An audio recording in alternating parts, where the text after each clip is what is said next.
Welcome to Life Inspired Coach. My name is Bethany Lewis, and I'm excited to spend this time with you. I'm a life coach that loves to be inspired, and I'm using this platform as a way to share some of the inspiration that has come my way. I hope it's as inspiring for you as it has been for me. I also want to let you know that coaching with me is an option. Check out my website, www.lifeinspiredcoach.com, for more information about working with me, and listen at the end for more details.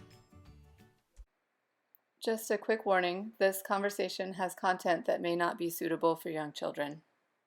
Hey, here we are. I'm here with my friend Amber, and I will do a little bit of introduction to her in just a minute, but I wanted to let you guys know that my goal with these videos and podcasts is to share ideas and people that inspire me. And I want to share goodness and light, and sometimes doing that requires exploring the hard and the dark. And we can understand goodness because there is an opposite to it. And I discussed this theme of opposition and how it expands our understanding and experience in my interview with Aslan Maloney in my 4th video and podcast episode. So listen to that if you'd like to hear a deeper dive into that principle. But in order to truly understand the good, we can't shy away from acknowledging the hard and the bad. And recently I read a few posts by this friend who shared her experiences with the hard thing of domestic abuse. And she shared so openly and courageously. I was so inspired by her faith and bravery to speak out. And I feel like her message is a really important thing for people to hear, because she's not alone in what she has endured. And the more these things are shared in the open, hopefully the more others in similar situations will recognize what's happening and gain the courage to reach out for help and change their situation. So this is Amber, and we met when our sons became friends in school, and then we've just kind of stayed in touch through social media. And I reached out to her about doing this interview, and she was kind enough to say yes. So thank you, Amber. So just a little bit more about Amber. She was born and raised in Anchorage, Alaska. She grew up in a family business. Her parents own a large health food store and cafe up there in Alaska. She learned at a young age to work hard and not give up, because the well-being of her family depended on the things that she was in charge of. She's the second oldest of 11 children and helped take care of her siblings. She's genuinely grateful for her upbringing, and it has truly helped her become the person she is today. She served an 18-month mission for the Church of Jesus Christ of Latter-day Saints in Atlanta, Georgia, graduated with a bachelor's degree from BYU and a master's degree in education from SUU. She worked for Provo School District for 8 years, teaching 3rd grade and training faculty and staff. And she's also taught for Southern Utah University, Phoenix University, and the BYU Pathways program. She's served in many callings at church, including the Young Women's Presidency and Relief Society president, but her favorite thing is teaching Relief Society. So here we go. We've got a little bit of background to Amber. And is there anything else you want to add to that? Anything else we need to know? Just that I have 3 really great kids. My days and my nights are filled with them, and I'm just so grateful for them. Awesome. That is beautiful. And how old are they? 14. Oh, 14. I can't even believe it. 12 and 9. Awesome. Okay. So let's kind of dive into a little bit more of your experience and what you've learned through this process. And again, thank you so much for your willingness to share this. I really think and believe and hope that this will be helpful for a lot of people. So tell me, how did you meet your husband, and how long were you guys married? I was teaching school, and I was approaching my 28th birthday, and that just felt so old in Provo, Utah, to be 28 and not be married. Yeah. And it was my dad's birthday, and kind of as a joke for him, I joined a lot of online sites at the time, and just had a blast dating a ton of people on there, and eventually met my kids' dad on there. Okay. And we were married for 15 years. Our divorce was just final at the beginning of this year. Okay. All right. So it was finalized then. And how long were you guys together? Did you stay together for 15 years? 13 of the 15 years, yeah. Okay. So when did you realize that the situation wasn't healthy? I think I was just smitten at our relationship from the get-go. We dated for 18 months before we got married. So I felt like that had been a long time. I felt like I had crossed all my T's and dotted all of my I's. Friends were concerned because it seemed like I wasn't seeing them as often. I was a very social person. I have a lot of people in my life that I just loved and held on to. And it seemed by little, I got pulled away from all of those people. I, in my naiveness, just thought it was because he must have loved me so much. He just couldn't be away from me. He started training me early, and I didn't realize it. I think he knew from the very beginning that all I wanted, my life goal was to be like a good mom and a good wife and just have a really happy family. And I was happy and I wanted him to be happy. And so he would make suggestions of ways I could change. And I was quick to make those changes. If I stepped out of line, he would call me by his ex-wife's name and then apologized right away, like that he had accidentally done that. But it led me to believe that I was acting like she did. And the story I got from him about the kind of person she was, I didn't want to be recognized that way. And so I was quick to like change my behavior. I have since met her and she is a wonderful person, but I do want to say that. But from what I had learned from him, I didn't want him to think that I was her. And so if it made him accidentally call me her name, I wanted to fix that. Yeah. And that's just kind of who I was always. I'm just kind of a fixer and a people pleaser. And it was more important that other people were happy than for me to be happy.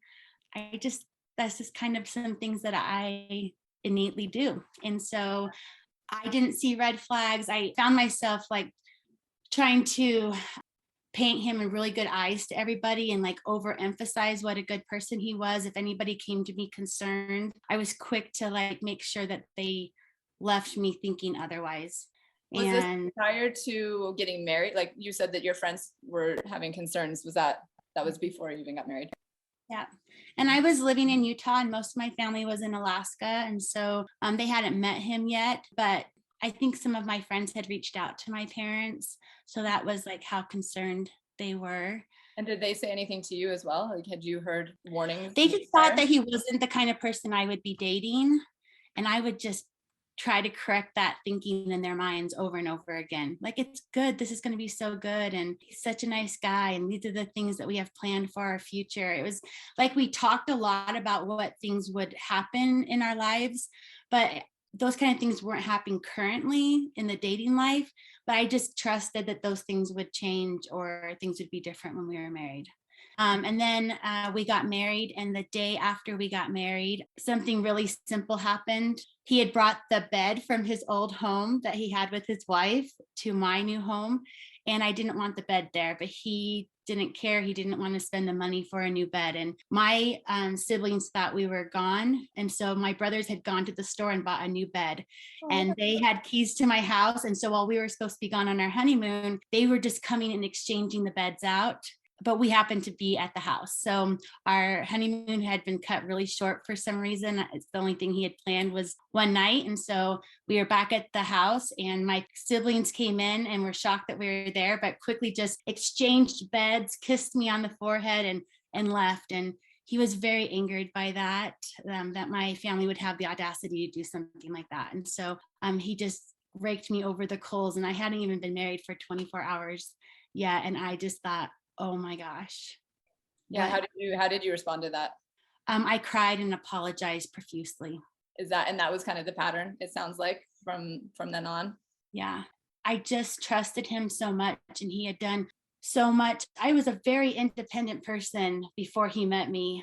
I had gotten my schooling done. I was teaching, I was training, owned my own home. I was just really independent. And when he came along, all of a sudden it was somebody that was going to take care of me. But instead of taking care of me, it was like I had to trust him over anybody else. And so when he was upset that my brothers would come in and do such a thing, he painted it in such a way that it was like they stole our privacy and how disrespectful to remove something that belonged to him. And those things made sense to me when he explained it to me. But I also knew the heart of my brothers, and they just didn't want me to be uncomfortable in my own home. Yeah. And so I got torn between the two, but I had married this person who I loved. And so I felt like I needed to support him in his decision making. And I think the more I did that, the more power he felt like he had over me, and he did. That is interesting. So it sounds like he was is it safe to say that he was a controlling person? Like what other kinds of things did he do that showed his controlling? And also how conflicted were you, I guess, in your mind about what he would say to you and then what you kind of questioned in your mind? Like, was there a lot of that? Did it like wane over time, or was it just kind of always there, but you just never addressed it or like acknowledged it? It was always there. There was a shift of confusion. He confused me a lot. And it started that day with my brothers. Like, I love them and I know what good hearts they had and they were doing something for me.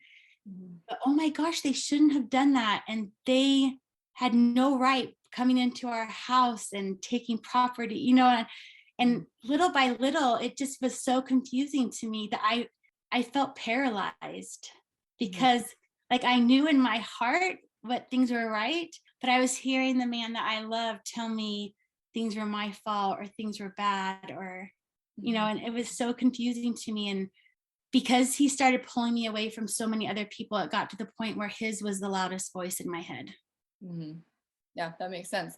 And was there any time where you would talk to people or like bounce ideas off of people and hear outside perspectives?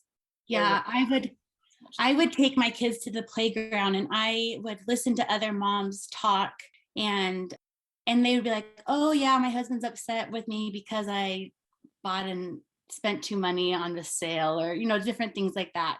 And they would all be laughing and stuff like that. And me, I would want to be like, I would get closer and be like, what does it sound like when he gets angry at your house? Like I wanted to find my life in somebody else's life because I wanted to reassure myself that it was normal.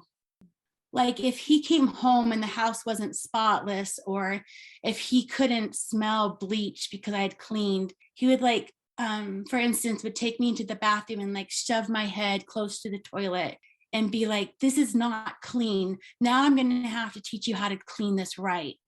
I'd have to stand there and watch him clean something I had already cleaned and spent time on.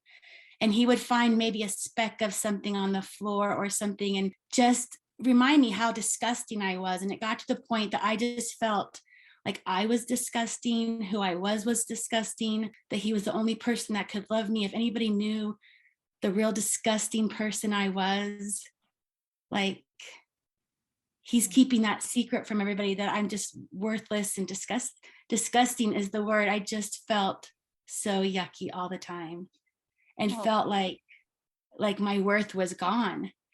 And I'd have friends who would say things and I would say, "Well, marriage is a delicate act, kind of sometimes feel like you're walking on eggshells." And I'd even have friends ask me like, "No, do you feel like you're walking on eggshells in your marriage? And like, tell me more about that." And I would immediately know that I had said something wrong. And I would go backwards and try to say, "Oh, what I really meant was this." And because I had so many people in my life, I'm so incredibly lucky to hold on to people. I just hold on to them with both hands. And I just don't want them to ever leave my life because I just love them. And so I got to hold on to these people, even if I didn't get to see them. And I wanted them to know I was okay and to know that we were going to have a happy family. Like we were going to have one. Like he was just going to get some help and we were going to be a happy family. If I just tried harder, we were going to be a happy family. But the truth of it is that we weren't ever a happy family. Did you ever, I mean, you said he was going to get help. Was that, like, had you talked about that? Had you ever brought up, "Hey, I don't feel like this is healthy"? And like, was that ever a discussion? We went to therapy together. It was a family offered to pay for that for a while. And so he went. Our ecclesiastical leaders also urged him to do that. But after like going there once didn't appease people. People still were talking about like, "You should go to therapy." And so we'd go twice. And in therapy, he just seemed like, "Oh yes, I'm so willing to do that. And I can see that this is something we need to work on." And then once we were home, like I was in so much trouble because I, mentioned something, or, he's just doing it because I need so much help. And I got confused very easily. Yeah. Because he would corner me. I mean, physically corner me too, whether it was in a closet and close the door, or in a room and he'd stand against the door, or in a corner in our kitchen like where our counters met in a corner, he would put me there a lot and stand in front of me. And I physically was cornered. I was paralyzed. I had to say whatever he wanted me to say just to get away so I could breathe, because I found myself holding my breath all the time. Like I literally got to the point that I could not breathe. Just in my day to day, like every day, I'd be thinking of something and then realize I wasn't taking breaths. Even when he wasn't even around, like this was just always. Well, because I knew what had to be done before he got home, and I had small children. And so they had to look perfect. The house had to look perfect. I got in trouble if I didn't look a certain way. Like everything had to be in order. Dinner had to be ready. Like it had to be like perfect. And I remember in that Facebook post that I saw, you talked about how he would come home 2 hours late with takeout for himself after he like had asked you to make a specific meal, and you'd spent tons of time doing that. Like it sounds like there was just a lot of, yeah, just really controlling and zero respect for you. And sometimes he would say he never said that. And so then it would question, and that's called gaslighting, right? And so he would say, I never said that. And I would be like, sure that he said that. And then like be so frustrated with myself that he actually didn't say that. And I could never question why he was coming home 2 hours late. And I didn't have the financial freedom to go use my credit card to go get a meal for the kids. I couldn't use a lot of times if I was going to go to the grocery store, he would say to me, you know what, I'll just do it on the way home. I can't trust you to get the things that are on the list. Because a couple times maybe I picked up extra items, or maybe I spent too much at the grocery store. And I could always find reasons why he was correct, right? He always had good evidence against me.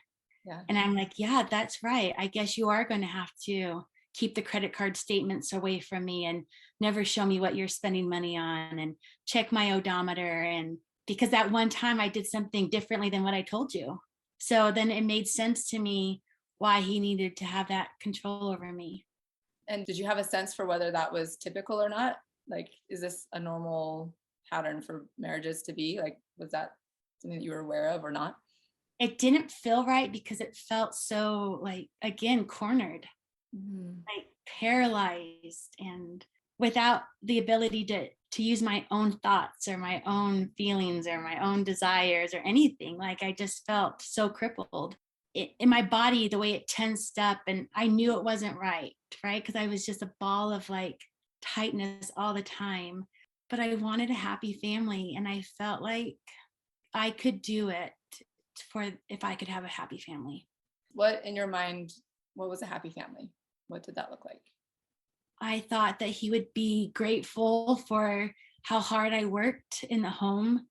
I thought he would be grateful, or at least acknowledge that I was a good mom, that we would laugh, that he would want to do a project with me, or think that one of my ideas was good enough for us to do something that I would bring up, and that we could just be happy, that there wouldn't be yelling or fear, that my kids wouldn't be scared, that we would just love each other. But it just seemed like no matter what I did, it was always wrong.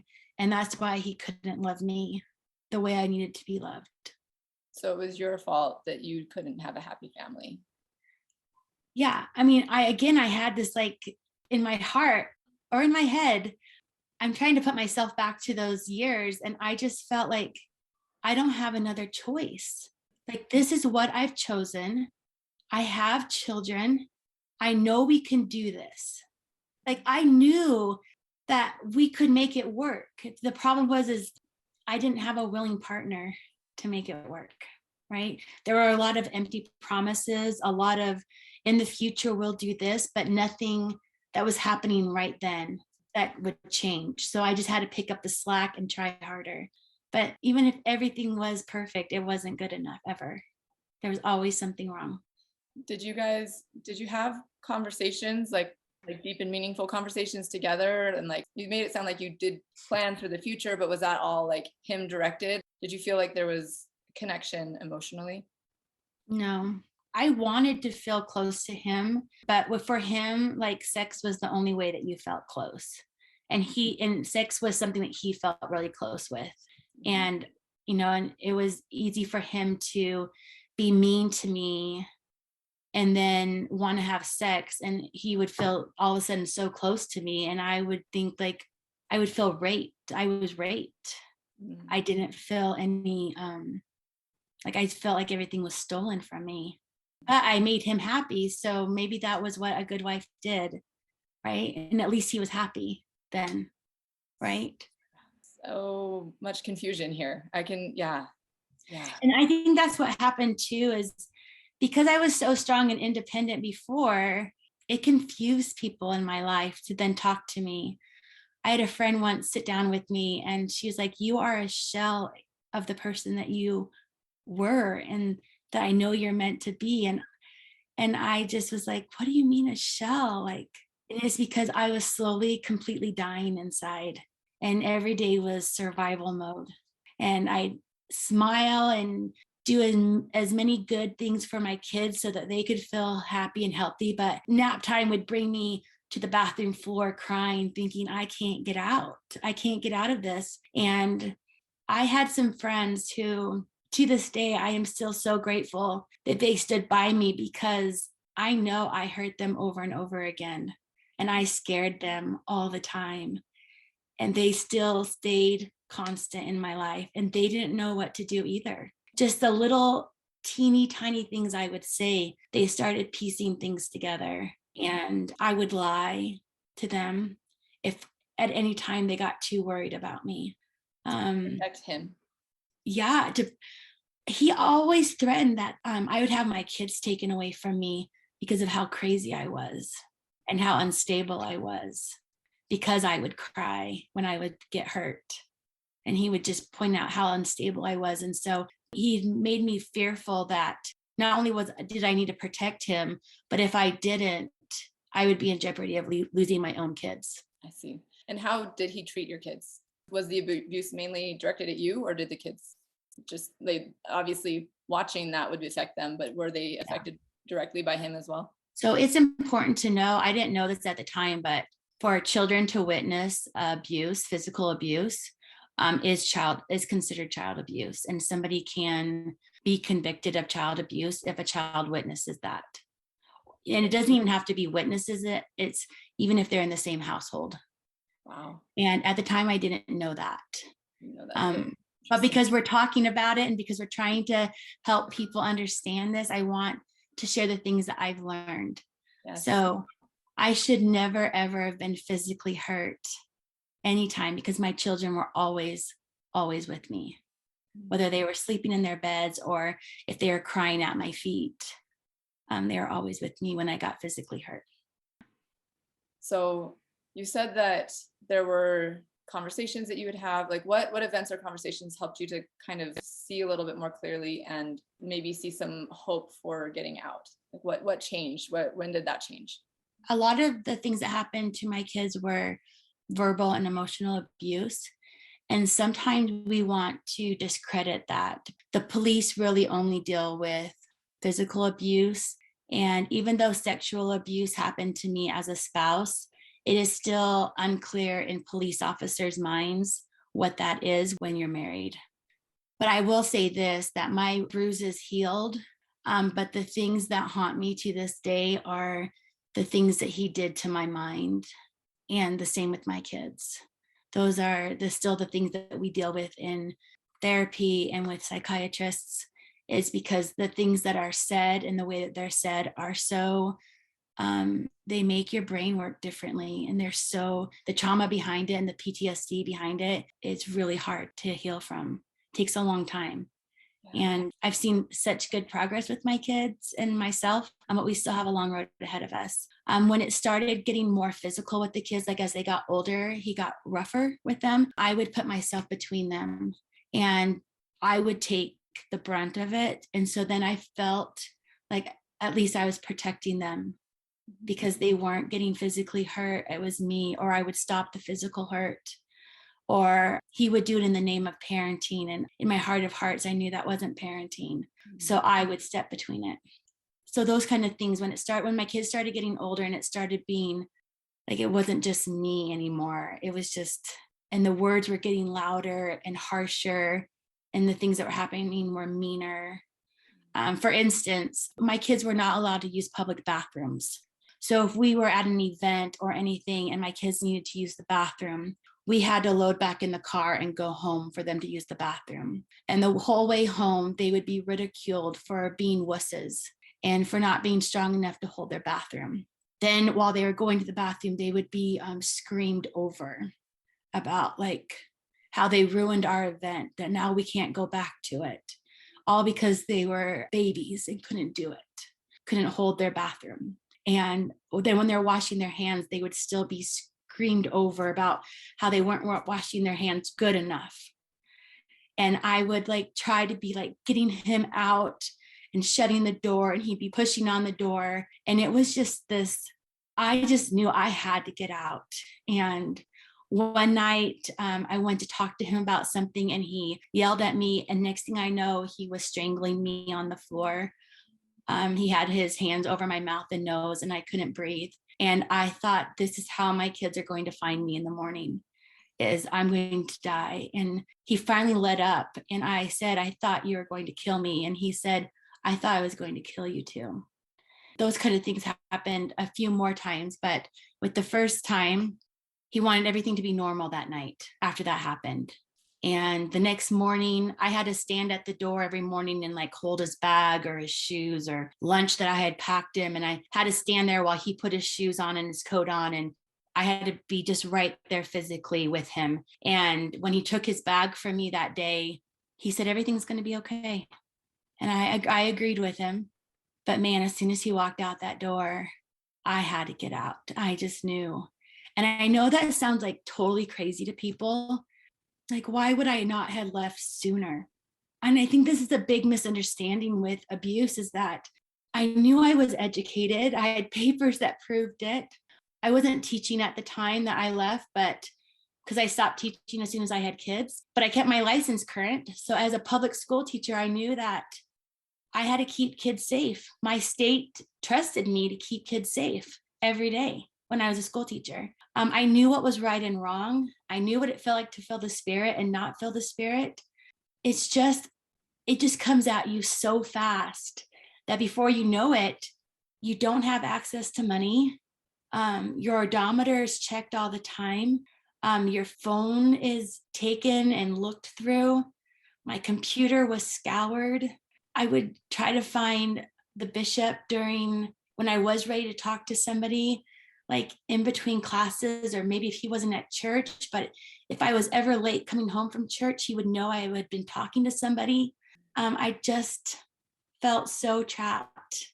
And I would still go to play dates with my friends. I would still drop off kids at play dates, but those were all okayed by their dad. But my kids were also taught to be close-lipped. And so I found this little second of strength that day after he strangled me, that I had to leave.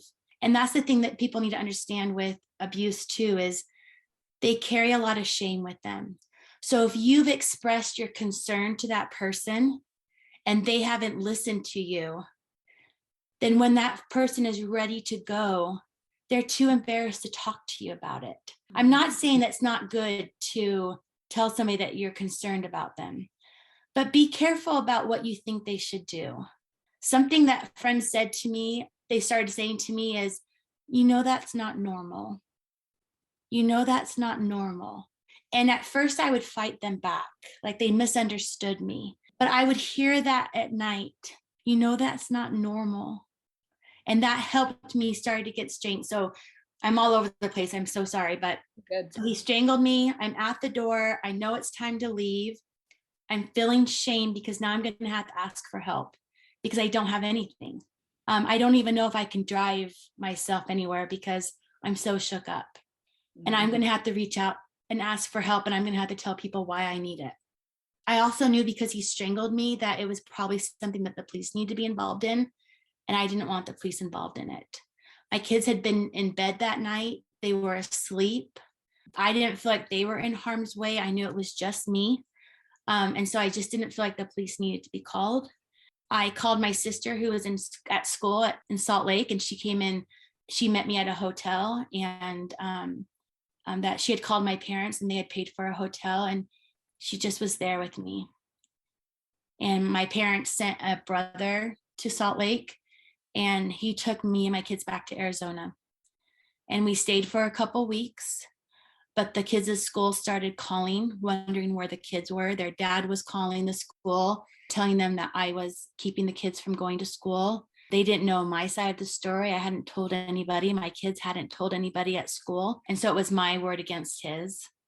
And I just felt like too many people were getting involved and knew too much about my family that I decided to go back because he was promising to make it work. So that's the first time we left and went back. Okay. And it happened 2 more times, is that right? That you Mhm. left? Well, I guess Yeah. one more time that you left and went back, and then a third time that you left. Yes. And how long did it take before you left again? I left in end of October 2017, and the kids and I were gone maybe 4 weeks, but 3 or 4 weeks. At that point, he really had me because all of these people had helped me get out. My parents had, my brother had lost work for 2 weeks to be with us before we went home to Arizona so he could go back to work. So many people had helped me, and I felt guilty because I didn't do what they thought was right. But because I wanted my family and I wanted to trust that he realized this time he needed help, that it would work this time. Like I did it. I showed to him that I was serious. I proved that the kids and I were able to leave him and that he would be alone. And now he's like woken up and now he's going to change. I did it. And all of these people can be mad at me, but they all have their families. They're married and they have their kids. And if I listen to them, I won't have my husband anymore. So I'm going to trust him. We're going to do therapy, and this is all going to be made better. But what happened is I was so full of shame for all the money that was spent on me and my kids by other people, and how much people just loved us and were sad that I didn't tell them earlier. I mean, because this is like the first time my parents knew. I had kept it for over 10 years away from everybody. And so, some people were like, why didn't you tell us? And I was just so full of shame that all of a sudden my secret had gotten out. And so I just cut off connections with a lot of people because it was easier for me to trust him and to work on things with him and to make everybody else think that they didn't know what they were talking about. Because this was my family and I was willing to work for it. And it was probably more comfortable because that's what you'd been used to as well. Well, I knew what made him mad, right? You know what things make him mad. So I just tried harder to make sure everything else was even more perfect. Had you told anybody about the strangling? Like, did they know that detail? I had told one person, yeah. And it is a scary situation that we as abused people put our friends in because they don't know what to do. Yeah. I mean, you've given them this dangerous information. And my friend did exactly what she needed to do. She went and talked to her husband, who is also a dear friend of mine, and they rallied some other friends to try to help me through this.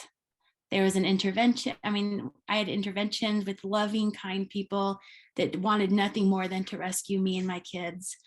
We were put in an apartment close to my kids' school, and I didn't tell anybody that we weren't living. The second time we left, we were put into an apartment, and other people paid for it and kept us there because they wanted us to be away and safe.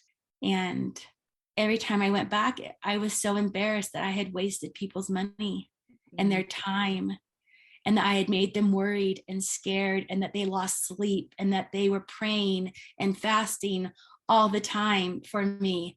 And I felt ashamed because I couldn't make all those things come true for them. I couldn't provide a happy family, and I couldn't provide not trying to make it work. Interesting. Oh yeah, I can see this is really helpful for me to just kind of see what your mind was dealing with, because yeah, this is good insight. Thank you for sharing this. I think people get angry with people who don't leave situations, but I mean, I know there wasn't physical glue on me, but it felt like it. Every time I even just raised my arms or took a step, it took so much energy. I just felt glued and paralyzed. And it's so hard to understand because when you have a clear mind and you know that it sounds like abuse, it sounds easy. But because it was my whole life and I had lived it for so long, and my mind was so convinced that I could fix it because I just don't give up. And my family was the last thing I wanted to give up on. For my kids to be raised without a dad just seemed like a horrible idea. It just sounded terrible. I think that's really interesting because that was something, you said you wanted to protect the family, but when you look at it now, I guess from a more clear perspective, what was ultimately best for your family? Yeah, it was leaving. But you couldn't see that then. I couldn't.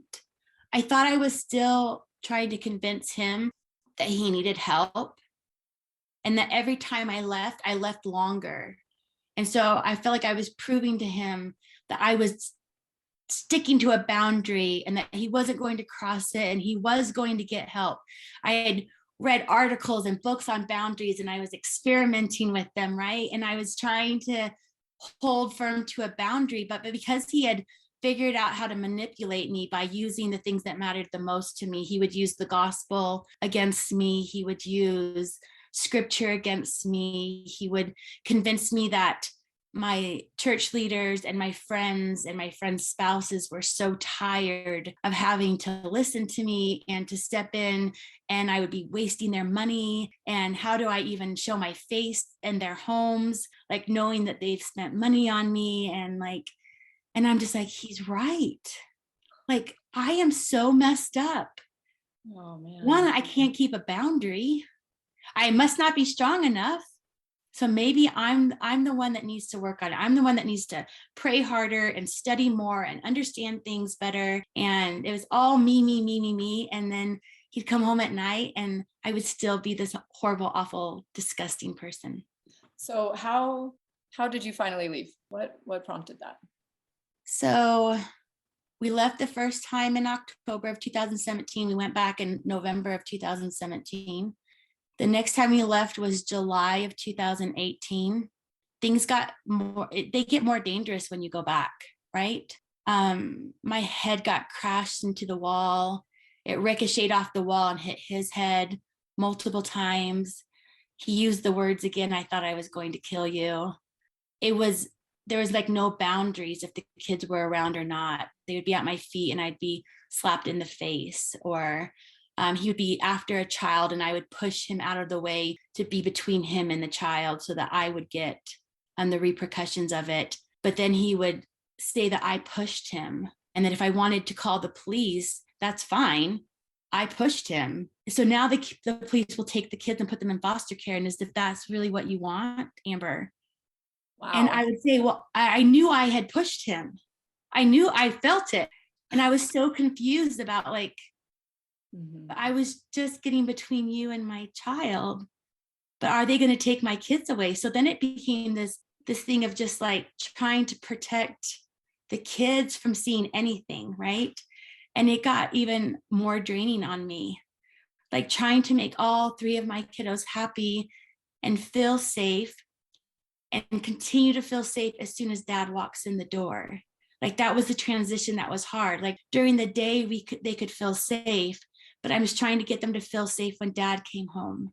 And I would explain to them, like, we're just going to pray harder and dad just needs help. Those are words that I still hear in my kids' prayers. Please bless dad that he'll get help.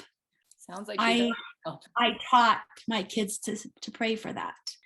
It just got to the point where I was dead inside and it didn't matter what happened to me. If I could keep my kids safe, that was the most important thing.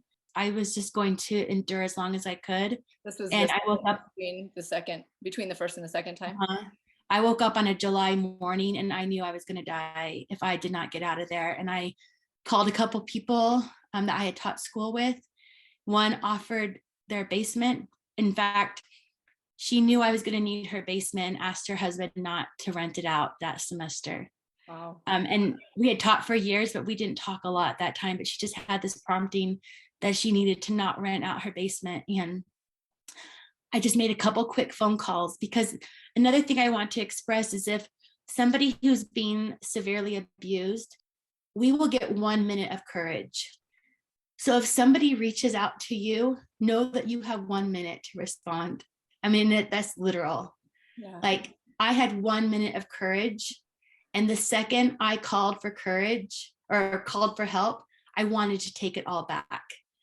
In fact, at that time, that second time, my friend came with a police officer that was outside my door.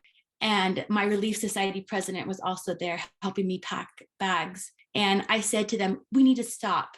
I think I've made this up. I think I have a problem. Maybe I need to go see a doctor. I think I've made too big of a deal of this. I think you just need to go home. And they just sat there with me and they held my hands and they just said, no, we're going to help you get out today. And I remember he was calling, and because I wasn't picking up, he was texting me, you better not be leaving. You better be there. I'm leaving work right now. You better be there with the kids when I get home. But the kids were at another friend's house. I had courage to get my kids to a friend's house and to call 2 friends to come help me pack. And then they loaded up my car and I went to pick my kids up, and they followed me to make sure I got there to my other friend's house who offered the basement. And I didn't know what to do. They went and bought groceries and stocked the basement for me. People checked on me all the time, and I just felt like such a failure. I had these 3 beautiful kids that I had been entrusted to take care of and keep safe. And I couldn't be a good wife. And I didn't know if I was a good mom or not. It's interesting that you said you're focusing on your kids, you were supposed to keep them safe, but you couldn't be a good wife. Like that's an interesting place for your brain to go, because it's like, I imagine what was prompting that is like, I feel like if I was a good wife, then my kids would be safe and we would be a consistent, cohesive family. Am I interpreting that right? Yeah, it sounds crazy, huh? No, it doesn't. But, It's but understandable, but yeah. yeah, it is. It's just it's enlightening to see like where your mind has been. Like it totally, it makes sense. You're not crazy. Just want you to know you're not crazy. You've been. That's another thing to tell somebody that's been so severely abused, especially when they're trying to get out, is to reconfirm to them, you're not crazy. Yeah. My friends picked up on that right away, and they would tell me that. And they would tell me that I'm a good mom and that I can make good decisions, and that they believed in me, because that's the only time I ever heard it. Yeah, I was gonna say that that's validating. It's so helpful to hear that so that you might believe it, right? Like it can be really, really helpful to hear those kinds of things. Yeah. That's really good to know as a friend, like as somebody who's trying to help. I know you want to come in and rescue us. And I'm not saying that things should have not been different, like it should have been different, because this is the path that my kids and I walked. But and knowing now, that's why I want to talk about it. Yeah. Is because it's embarrassing for me to talk about it because of the state of mind I was in. But I want to be as honest about how I felt and why I did the things I did, because I felt like such a failure. And I just felt like I needed to do more and be more. And I would look at people at church or people in the neighborhood, and I would see like quirky wives or even quirky husbands. And I'm like, how do they put up with that? And they just seem like so in love. And so I'm like, how am I so unlovable? I am so unlovable. Mm-hmm. Because so-and-so gets along great with their spouse and he just cherishes her. And so it just caused me to want to do more and to believe the words that he said, that I really was a horrible wife and a horrible mother, and I was disgusting, and my home was disgusting, and I had no skills and nothing to give anybody. And you just begin to believe it. That's all you're hearing all the time. Yeah. Yeah. And there's evidence to back it up. So people who are, He gives you. But again, if that's all you're hearing, then you're like, oh, well, that must be true, right? Yeah. Okay. So when you got out and you were in an apartment for a little bit, you came back again. What was the final like, okay, I'm done. I'm leaving. And what helped you to stay away this last time? so that last time we stayed away for almost 6 months. We spent about 3 months in my friend's basement, but my kids went to school almost an hour from her basement. So my little girl and I would drive my boys to school in the morning, and then we would drive back. And then after school, we'd drive there and then drop them off again. And so that was 4 hours a day. I had gone to a doctor. I had secretly been going to a therapist without him knowing, because therapists are stupid and they just want your money. And so why in the world would I spend his money to get help for something that was my problem, my fault? This was his opinion about therapists. And so other people in my life reached out and paid for my secret therapy sessions. They would take my kids, and I'd have to tell my kids not to tell their dad where they had been that day. So I knew, like, I was teaching my kids to lie to their dad. I knew I was taking people's money, that in their dad's words, that I was stealing people's money when it was really my problem. And I was just wasting, and people were so sick of helping me when, if I could just get my act together, but they don't know what to do because they felt so sorry for who I was. So a situation with that is that I was offered an apartment close to my kids' school so that my little girl and I wouldn't have to drive back and forth. And we went there. The furniture was rented for us. People came, and I had to be there when somebody brought a check to pay for the apartment. I had to be there when people brought in this furniture that wasn't ours, beds that weren't my kids' beds, toys that weren't my kids' toys. I'd gone to a doctor thinking I needed some help. And when I was in the doctor's office, he wanted to know all this information. And it's one of the first times I had said everything out loud to anybody. And he wanted to call the police. But again, I was worried that my kids would be taken away from me, even though there wasn't a reason for my kids to be taken away from me. He had just convinced me that I was such a problem that they would be taken away. So I'm in a doctor's office pleading for him not to call the police, because the physical abuse that had happened up to that point was only to me. And so unless an adult is willing to make a statement, there's nothing the police can do. That's something else that people don't know either, that if I was the only one physically being hurt, I was the one that was going to have to report him and make the statement. Nobody else could do it for me. Could your kids, if they were older, could they have testified about it? Yeah. And if people got the full story from me, and if I had known that it was abuse for my kids to even be in the house, maybe they could have. But I only told in snippets of the stories to anybody because I just didn't know. Yeah, that's fair. Oh, I was going to ask you if he knew where you were. Oh, that's a good question. He He wanted to see the kids, was his excuse. And so I would meet him like at a restaurant, and I'd let the kids get out and they would have dinner with their dad. And then I would meet them back and I would pick the kids up. And so that was the arrangement that we had. One time he took the kids for a drive or something and asked where we lived, and the kids showed him. It was getting close to Christmas, and he started to say, I think we can make this work.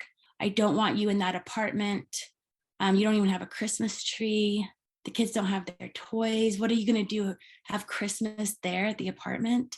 I think we should start working, on our marriage. I'll come over for Sunday dinners at your apartment. You can come to the house, every other week, just so we can get used to having, family time again. And it made sense to me. I didn't want to be in that cold apartment by myself for Christmas. We'd been away for almost 6 months. But when he was at the apartment, he could just tell me how disgusting the apartment was and how I couldn't even make it feel like a home. And why did I buy that expensive vacuum at Costco to vacuum the floors? It was a piece of crap. And I can't even make simple decisions about a vacuum cleaner. And then it got to the point where he would spend the night at the apartment on Sunday nights. And that was even more confusing to me, because in the late nights, that's when promises were made of how our life would be different if I would just move home with the kids. One night, I did kick him out of the apartment once because he was getting angry with the kids. And I knew that he hadn't changed. And so here I was thinking I was setting up a new boundary, and I kicked him out. And I was like, good. I'm finding my voice, right? He left. He listened to me and he left. I actually can do this. Like, I can set boundaries. He won't cross them anymore. He's going to know that I'm serious. Let me keep reading my book about boundaries so I can get really good at it. I thought I could do it. And still stay in the marriage. And still stay in the marriage. Yeah. I had been away for almost 6 months. I felt like I was stronger. Yeah. Well, and were you? Do you think? In some ways I was stronger, yes. But my heart still knew I was going to go back someday. Okay. And so it was just a matter of time. Mm-hmm.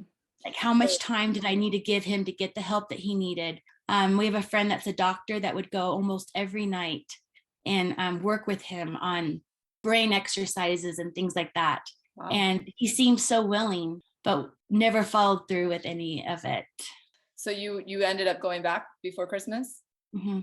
And then the funny thing is like, I had to move out of the apartment. He wasn't willing to help me move the kids and I out. Like, I packed, I cleaned, I did all of that.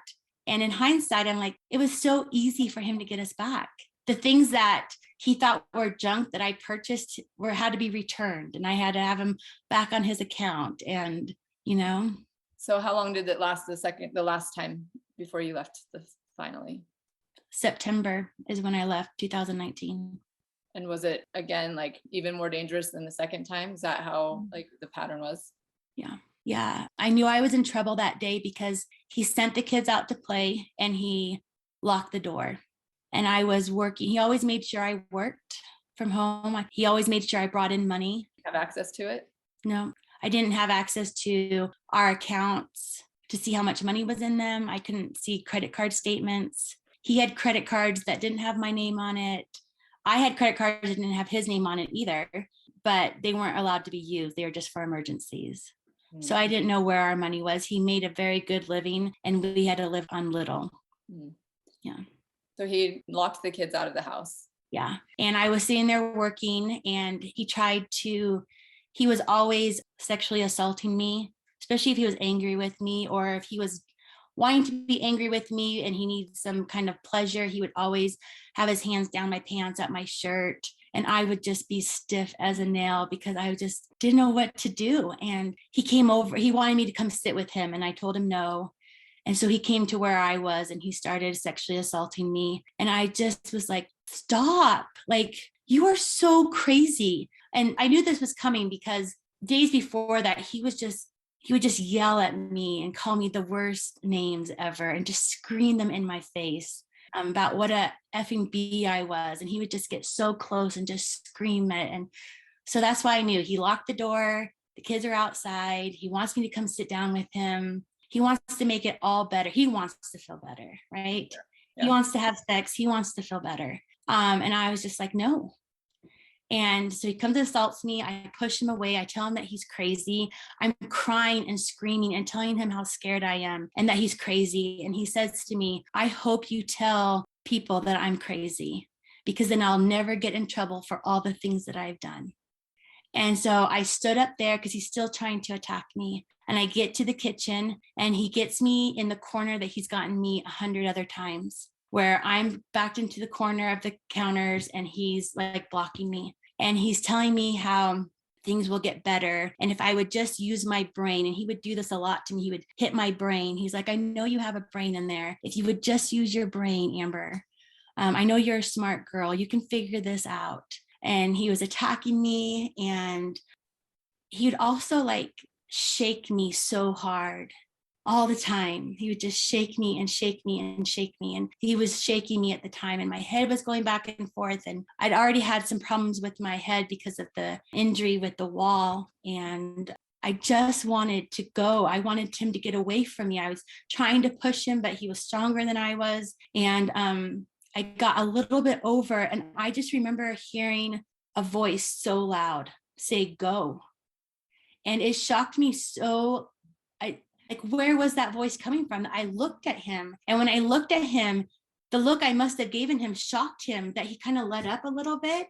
And I just went around the corner out the front door and grabbed my kids, and we were off. Wow. I mean, I'm sure we looked like a crazy scene.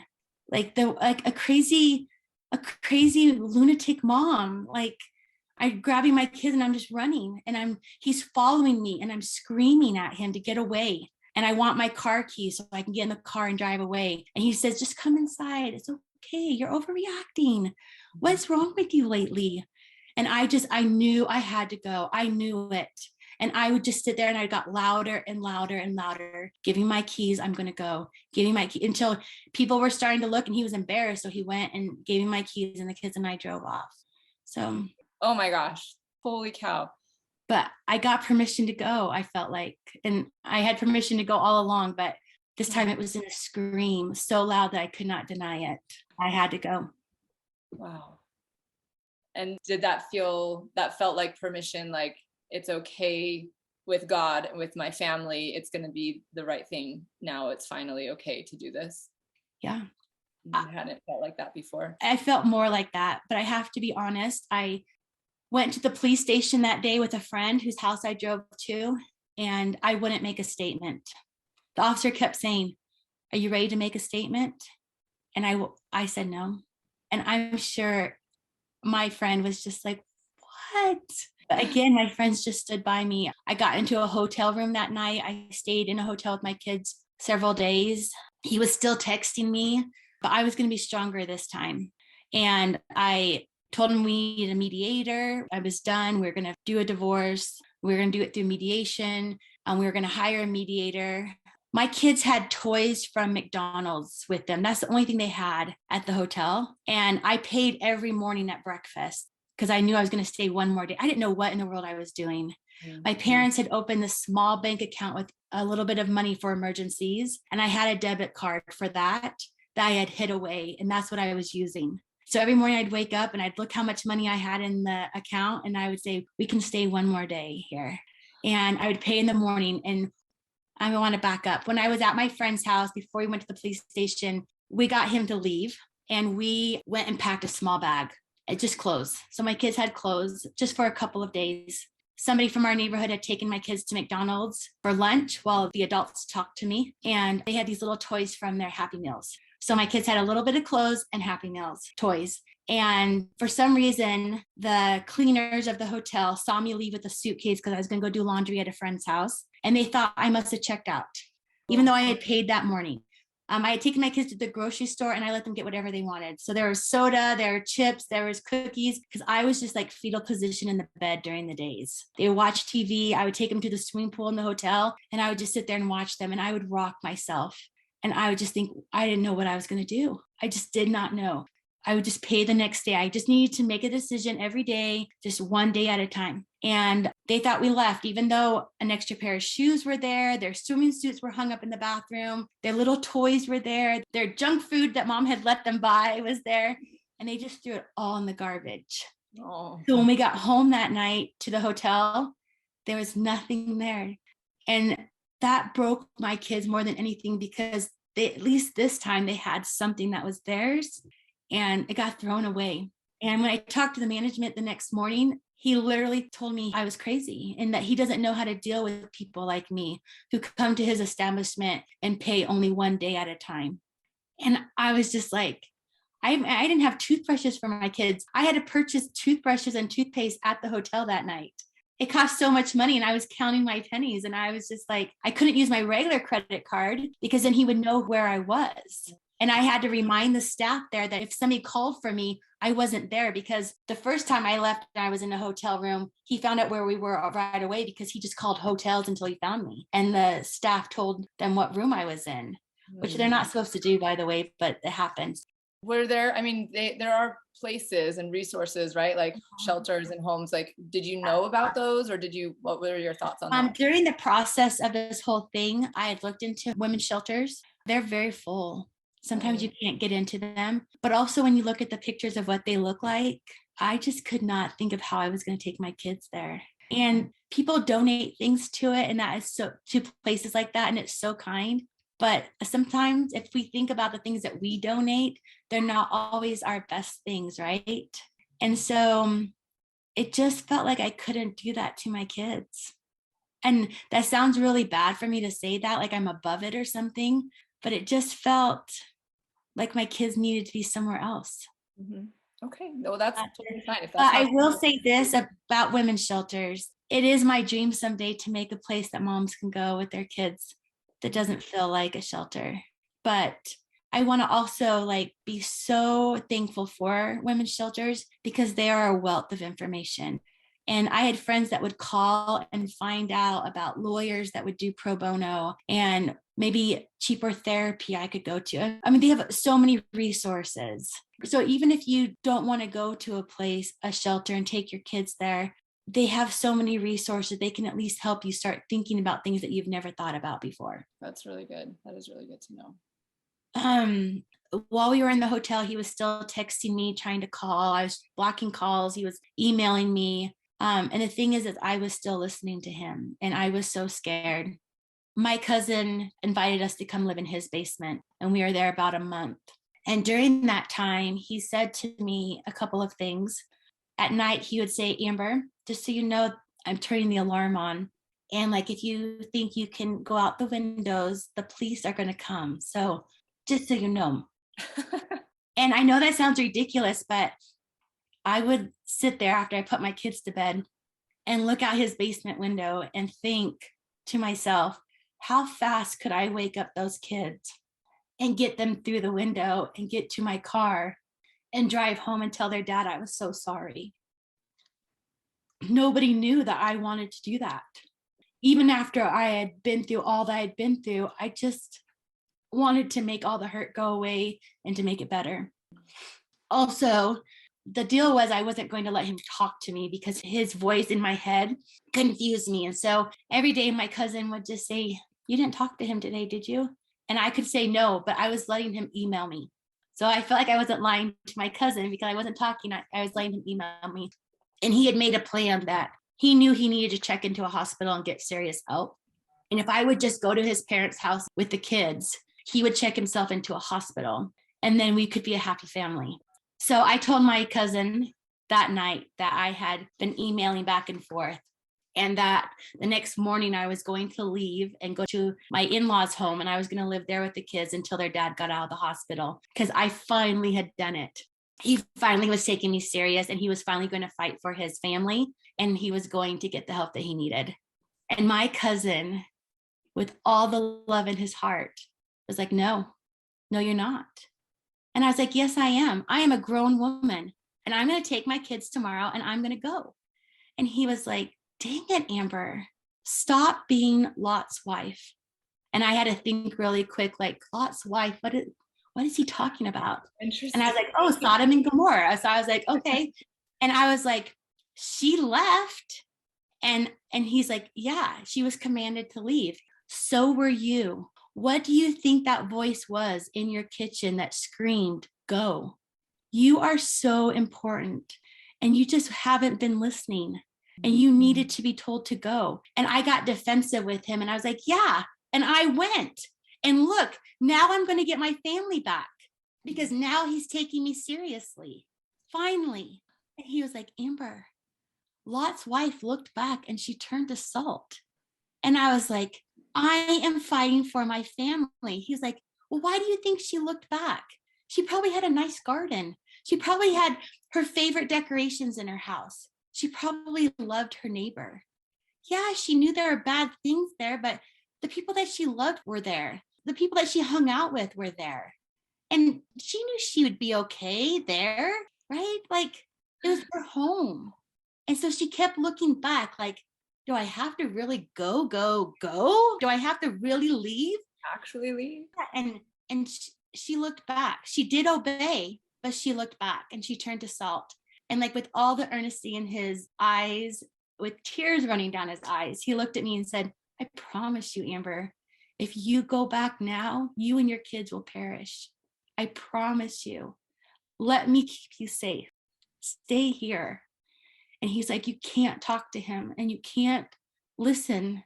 I've got to keep you safe. And the next 3 weeks after that were like horrible because abuse is a drug. If I got in trouble, but I could make it better, I was succeeding. And it was like my ultimate high. And all of a sudden I had to throw up a white flag and say, I'm done. And to me, that meant I couldn't make it better anymore. And I craved to make it better. I dreamt about it. I stayed up all night rocking and crying and pleading with the Lord, give me one more try and I can make it better. But because I had promised I wasn't going to talk to him and I wasn't going to hear his voice, I detoxed. And it is a real thing. The shaking, the crying, the feeling like you're going to die, the headaches, the not being able to eat. Like for 3 weeks, I rocked myself. It's physical withdrawals from an emotionally Of abusive. not being able to fix my family, and that I was going to be a single mom. And this time I was not going to go back. When he talked about Lot's wife and her perishing and how I had been commanded to leave my home, that was my Heavenly Father saying to me, it's not okay for you to be hurt. You are my little girl, and it was never okay for you to be hurt. But if you need to hear it from me, I'm going to tell you now, like, go and don't go back. And I'm so grateful that is what stuck with me. But people who have been abused in their life, you need to understand that. Like, there is a real detox because they're giving up the opportunity to fix anything. That is really interesting, not something that I would have thought of before. So that's really helpful. Thank you. And how do you feel about your cousin now? How did you feel about him then in those moments? And how do you feel about him now? I love him to pieces. We grew up in different states, so he's quite a bit younger than I am. So we only saw our families maybe once every couple of years, and we weren't close. And so, I mean, we were cousins, and I knew that he loved me, and he just actually lived a couple minutes from me. But because we weren't really socializing with anybody, we'd only been to his house like one time. And so my kids had only met his kids and him even just like one time, because their dad just kept us away from any of those kind of situations most of the time. Were you mad at him when he told you not to leave and that he was setting alarms and all of that? Like, I wasn't, he would say the alarm thing kind of jokingly. And so I didn't know if he like knew that I had been like planning it, and like, how would he know? He really was so prayerful about what he could do to help me and the kids. I mean, I was his cousin, but he really didn't know me very well. But he felt guts for him to stand up like that. Like, and in a way, I mean, I kind of put his family in jeopardy in a way. I mean, he felt safe. He knew that I didn't. But I mean, when is it that you hear about domestic violence? You hear about it when there's a death. We don't hear about it when she's left him. We hear about it, it's on the news, and we talk about it because she's dead. Right. Because they become very violent, because all of a sudden they don't have the control over you anymore. I will forever be grateful for my cousin's basement and the opportunity I had to come back to myself there. How long were you there? About a month. And we were able to get their dad to move out of our home, and the kids and I moved back into the home. Okay. And how was that being back in that house, even though he wasn't there? Was it okay? Like, was it better? I caused so much commotion going back into that home. My family was very concerned for our safety there. I needed to be surrounded by the people that knew a little bit about our story, so I didn't have to keep telling it to people. We had a good support system close by to us, and I needed it. When we moved, it was also time for us to move because the walls were closing in on me. As I healed, I had to bring up old memories, and I then remembered where those memories happened in the parts of the house, and I just needed a clean slate. Yeah, that's fair. So as we've been talking here, you've done a really good job, I think, of sharing specific things that people said or for people to be aware of. Any other advice that you would give to people who see someone that they love, that they suspect or maybe know is in an abusive relationship? You just need to be a safe place for them. I know you're going to want to tell them what to do. Be careful of that. Why be careful of giving advice? What do you mean by that? Because a lot of times people who are abused are people pleasers. They want to make everybody happy. They have a hard time doing something contrary of what other people in their lives want them to do. So they want to please you too, because they don't want you to be mad at them, right? I got to the point where I didn't want anybody to ever be mad at me because he was mad at me all the time. And I just didn't want people mad at me. But you can still offer help. Let them know that they always have a place, that they always have a listening ear. Because again, I mean, they might get a second of courage, 60 seconds of courage, and then they're going to talk themselves out of it. But when I needed help, I remembered the people that said, if you ever need me, I'll be over at your house in minutes. You just call me. And so those are the numbers that I called because I had felt like they had heard the little I had told them and that they loved me. It's not that you can't give any advice, but just be careful not to give them step by step of what they have to do. And then if you do share something with them and they don't do what you want them to do, like you have to be forgiving of that and not be angry at them. Yeah, it's got to be on their timetable. There are some other things that need to happen. Like it's good to have a key to your car hidden somewhere in your garage or close by. It's good to have an account opened with some money. So if family or friends can put a couple $100s in there that nobody knows about, that's important. This is advice to someone who's being abused. Yeah, or people who know someone who's abused, things that you could offer them. Another suggestion that I was given by a therapist before is to have like a suitcase already packed at somebody else's house. Their dad knew what clothes they had and knew if clothes were missing or like just knew those kinds of things. And so I could never do that. But you could always just ask for help gathering the size of the clothes for your kids that you need and ask a friend to hold it at their house for you. I also had cash that I would hide away. Like if I returned something and they gave me cash for it, I would just keep that cash somewhere else. So just kind of have an escape plan. Kind of, you can talk through an escape plan with the person that's being abused. You can say something like, you're probably never going to need this, but let's just say one night you do. Could I go make a copy of your keychain for you? Because again, their money might be being watched. And so you would have to purchase an extra key for them, which sounds silly to me now and probably to you. But even dollars on a credit card are questioned. Yeah. No, it makes sense. I think it sounds very smart, actually. So you can make a game plan with somebody, just a hypothetical one. Just even if they're like, I'm never going to need that, they're going to think about it and they're going to think about it for years. Yeah. That's good. That's good advice. So now that it's been a little while, looking back, are you glad you made this choice? What words would you give to somebody who might be in the situation that you were in a few years ago? Was it worth it? Did your family fall apart the way you were afraid of? Did your kids get taken? Like those fears that were keeping you there. Tell me about how that has played out for you. I absolutely know that the kids and I are where we're supposed to be. It breaks my heart to watch their hearts break at church when primary songs are sung. My kids don't sing them. This Sunday is Father's Day and they're going to be asked to sing songs and it's going to hurt them. At night, the memories of things that they witnessed haunt them and I hold them while they cry. But it's so much better than living in the chaos that we lived in.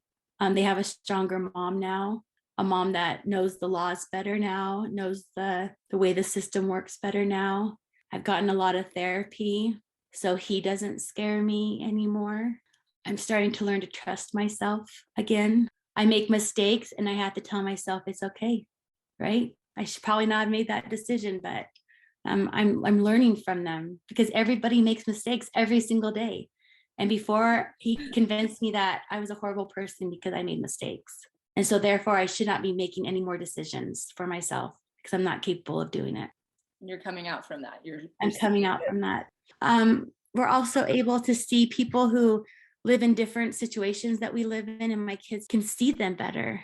They notice single dads with kids and single moms with kids, and they understand the world better. And they don't have the picture that I painted in their heads as little kids of what our family would be like, because it was going to be picture perfect.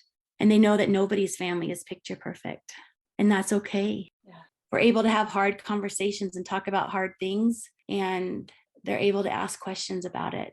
And my hope for them is that they will continue to heal and be able to become the moms and the dads that they want to become. Beautiful. What has been helpful for you on your healing path? Just a couple of things that have been like the most beneficial for you. It's been beneficial to me to talk to people. Like friends, therapists, all of the above.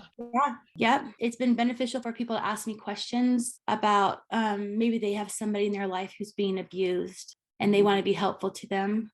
It's been helpful for me to define abuse. We don't talk about it enough. We don't define what it looks like in a marriage. We think that the only kind of bad abuse is physical abuse, and that's the only abuse that really hurts people. So it helps me to be able to teach on abuse and what it looks like in different situations. It not only makes me look back at my past and be more clear about what happened and what did not happen, but it also frees me from the future of being able to recognize it. Yeah, that's awesome. And the post that you'd put up that I loved so much was about forgiveness, what it is and what it isn't. Can you just give us a summary of what it is and what it's not? I grew up in the church. I served a mission. I taught people about forgiveness. I taught primary and young women's and relief society, and I teach about forgiveness all the time. And as an abused wife, I would sit in Sunday school and different church classes, and it would be on forgiveness. And in my mind, I would say to myself, oh my gosh, I better just forgive him again. And I would go home, pretend that nothing had happened. Everything would be peachy keen. And I would just walk forward with like nothing had ever happened, and it would crush me. That would happen again. And in my mind, I started calculating that as, well, if you really forgave him, you could actually really forget the things that happened, and you could actually have a happy family. Like we talk about forgiving and forgetting, and that's baloney. Oh, it's Forgiving important to is being remember able to something. forgive somebody and remembering without anger. Yes, yes. Amen. Preach. Like it can still be emotional, but it's without anger, and it's without it consuming your whole life. Like people in this world have done awful things to other people. Our world is just full of beautiful things, but awful things, right? And when something awful happens to you, it's consuming, not just because you're angry at that person, but because you start planning all these weird things in your head, and it sucks up so much time that we don't have time to do the things that we are actually sent to earth to do. So forgiving actually frees us to be able to become who we are to become. And the other thing with forgiveness is that it's for us, it's not for them. I don't ever have to go stand in front of their kids' dad ever and say, I forgive you, because it's not for him. It's for me. The other thing that we get wrong is that we think that forgiveness is a one and done, like that we forgive somebody, and so therefore we never think of it again. There are times that I have to pray several times a day and hand the burden over to the Lord, which means to me, handing the burden to the Lord is forgiving their dad, because it's not taking up space in me anymore. But there are days when court is happening and different things like that I have to start my day and end my day, and 10 times during the day, I have to be forgiving of their dad. So when somebody beats themselves up for not forgiving somebody, nobody's perfect at forgiveness. Like we're not perfect beings. So what makes us think that we have to be perfect at forgiving? What if you have to hand it to the Lord 5,000 times? You are aware that you're forgiving. You are handing it over to him. And when you do that, you are actually becoming stronger. People may disagree with me, but I feel like I'm in the process of forgiving. And maybe one day I will say, I'm totally 100% forgiven their dad. But I can tell you multiple times a day that I've forgiven him. But I'm human, and Satan also knows that. And feelings of anger or resentment will come up into me, and I will have to just say, my Father, I cannot carry this. I am moving on, because I can't become who I need to become if I'm stuck in the past. Those things are things that happened in the past, and they're awful and they are hurtful, and they will affect me my entire life. But I am handing it over to you. Please take it from me so I can focus on the things that are important. Let me focus on the kids. Let me focus on my own development, because not forgiving somebody just holds me back to a time that I don't want to relive anymore. And does that work? Yeah, because I've given myself the opportunity to say, if I feel those feelings, I can just hand it over to the Lord. And that doesn't make me less of a person than somebody that says, I've completely forgiven that person in my life, because I am. I'm working on it. Doing it. And I'm physically aware that I'm saying, Heavenly Father, it's not me. My Savior has already suffered for these sins, and I can't hold on to them because they're not mine to hold anymore.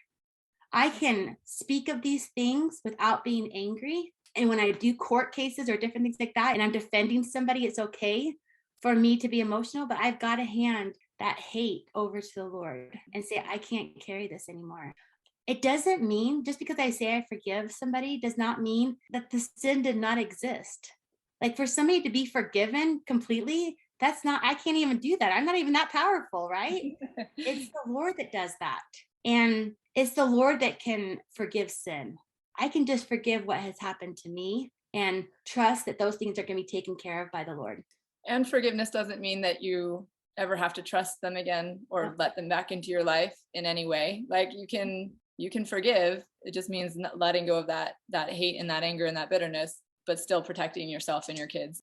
Absolutely. I carry this piece of paper around with me. It was in that post. It's on my phone. And sometimes I have to read it several times. So it does not excuse or condone his cruelty. It does not mean forgetting.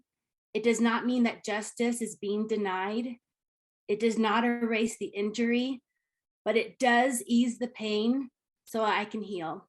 It does not mean trusting, and it does not mean the forgiveness of sins. It doesn't make what happened okay. Yeah, It just that's makes important it to so know. I'm not carrying it anymore. Yes, that's beautiful.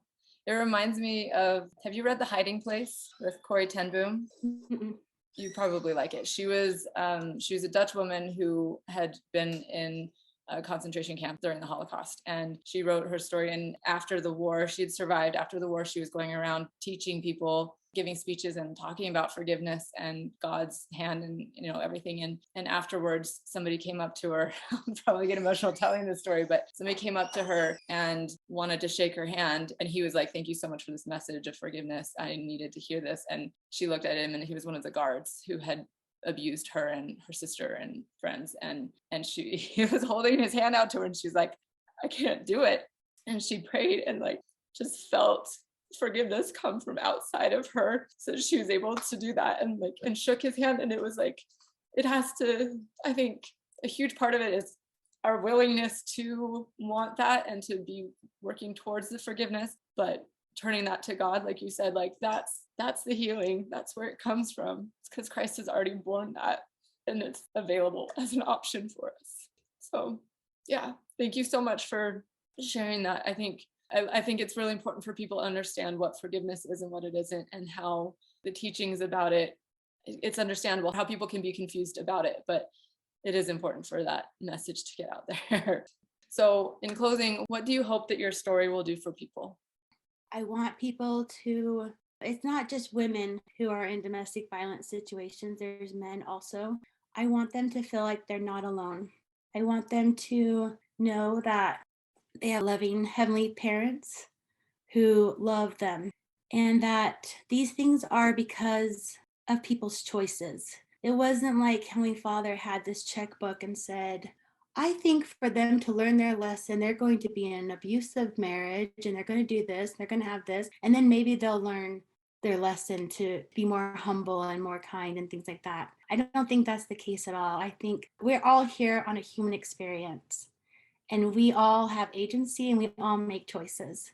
And sometimes our lives go in the directions that they do because of other people's choices. And sometimes it happens because of our choices. And we have to recognize, I was not perfect in this relationship either, right?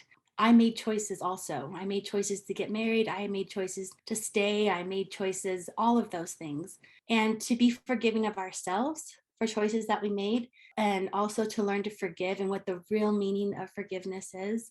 You have so many special gifts that Heavenly Father has given to you. And if we can just get out of these situations as safely as we can let those gifts shine. We have strengths that are pulled back by abuse, that are tried to be destroyed by abuse, but we can actually become who we were meant to be all along. And these experiences will help us. Maybe not in the way that we think they will, but they will help us. And I just don't want people to feel alone. And people who have people in their life that are being abused, I just pray that you just realize that they want to be safe too. They want to keep their kids safe. They're so full of shame. They're embarrassed. They're also in love. They also have dreams that they want to fulfill, and they feel stuck. And pray to know how to help them, but also try not to judge them, and try just to be helpful and loving and kind, and just always be there. Don't withdraw your love because of what they're doing. They need more love and more understanding.